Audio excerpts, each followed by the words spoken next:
Assalamualaikum warahmatullahi wabarakatuh. Perkenalkan, nama saya Fira Nabila. NIM saya 0112121229. Adapun video ini dibuat untuk memenuhi tugas daripada mata kuliah hadis. Berikut tugasnya. Sebelum masuk ke pembahasan, kita lihat dulu nih subbabnya. Nah, di sini tuh kita bakal bahas tentang pengertian metode hadis, ciri-ciri metode hadis, kekurangan serta kelebihan daripada metode hadis ini. Pengertian hadis. Hadis ialah semua perkataan, perbuatan, takrir Nabi Muhammad SAW yang berkaitan dengan hukum syarak dan ketetapannya. Di dalam hadis ini terdapat 4 metode. Yang pertama ada maudhu'i, kedua ada tahlili, ketiga ijmali, dan keempat ada muqaron. Maudhu'i ialah mengumpulkan hadis yang terpecah-pecah dalam kitab-kitab hadis yang terkait dengan hadis tertentu, kemudian disusun dengan sebab-sebab munculnya atau dan pemahamannya dengan penjelasan dan pengajian dalam masalah tertentu. Ciri-ciri metode maudhu'i: yang pertama, menghimpun hadis-hadis yang membicarakan satu topik tertentu atau permasalahan tertentu. Yang kedua, memahami makna dari masing-masing hadis.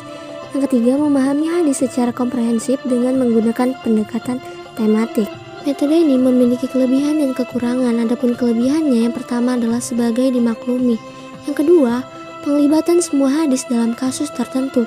Yang ketiga, membuat pemahaman menjadi utuh. Adapun kekurangan metode ini ialah memenggal hadis. Yang kedua ada metode tahlili, yakni pengkajian hadis secara rinci dari berbagai aspek tinjauan berdasarkan struktur matan sebuah hadis atau urutan matan hadis dari suatu kitab hadis secara runtut. Ciri-ciri metode tahlili: yang pertama, dalam pensyarahannya hadis dijelaskan kata demi kata, kalimat demi kalimat secara berurutan. Yang kedua, memaparkan dan menguraikan pemahaman-pemahaman yang pernah disampaikan sebelumnya. Yang ketiga, menjelaskan munasabah antara satu hadis dengan hadis lainnya. Yang keempat, kadangkala pensyarahan diwarnai dengan kecenderungan pensyarah pada salah satu mazhab tertentu, sehingga menimbulkan adanya berbagai corak pensyarahan seperti corak fikih dan corak lainnya. Kelebihan metode ini ialah ruang lingkup pembahasan yang sangat luas, kemudian memuat berbagai ide dan gagasan. Tetapi kekurangan metode ini ialah menjadikan petunjuk hadis terpecah-pecah dan melahirkan syarah yang subjektif. Ijmali ialah menjelaskan atau menerangkan hadis-hadis sesuai dengan urutan hadis yang terdapat dalam kitab hadis yang akan disyarah secara ringkas. Ciri-ciri metode ijmali: yang pertama, pensyarah langsung melakukan penjelasan hadis dari awal sampai akhir secara global tanpa perbandingan. Yang kedua, penjelasan yang diberikan bersifat umum dan sangat ringkas. Yang ketiga, pada hadis tertentu diberikan penjelasan yang luas tapi tidak seluas penjelasan dengan menggunakan metode tahlil. Kelebihan metode ini praktis dan padat, kemudian bahasa mudah dipahami dan bebas dari Israiliyat. Kekurangannya menjadikan petunjuk hadis parsial. Yang kedua, tidak ada ruang untuk menggunakan analisis yang memadai. Muqaron ialah membandingkan matan hadis yang beragam atau dengan menghubungkan dengan ayat-ayat Al-Quran dan atau membandingkan pendapat para ulama tentang kandungan satu hadis. Ciri-ciri metode muqaron: yang pertama, pensyarah menggunakan perbandingan analisis redaksional. Yang kedua, pensyarah menggunakan perbandingan penilaian perawi. Yang ketiga, pensyarah membandingkan kandungan makna dari masing-masing hadis. Yang keempat, pensyarah harus meninjau berbagai aspek yang menyebabkan timbulnya perbedaan tersebut. Adapun kelebihan daripada metode ini: yang pertama, memberikan wawasan pemahaman pengetahuan yang lebih luas. Yang kedua, membimbing kita untuk selalu bersikap toleran terhadap pendapat orang lain.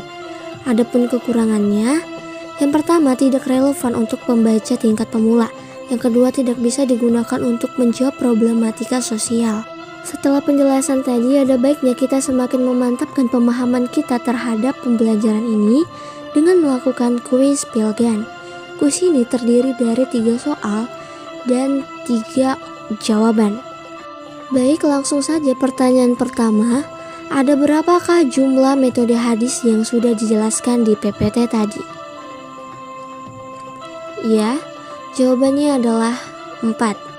Soal yang kedua, mengumpulkan hadis yang terpecah-pecah dalam kitab-kitab hadis yang terkait dengan hadis tertentu, kemudian disusun dengan sebab-sebab munculnya dan pemahamannya dengan penjelasan dan pengkajian dalam masalah tertentu.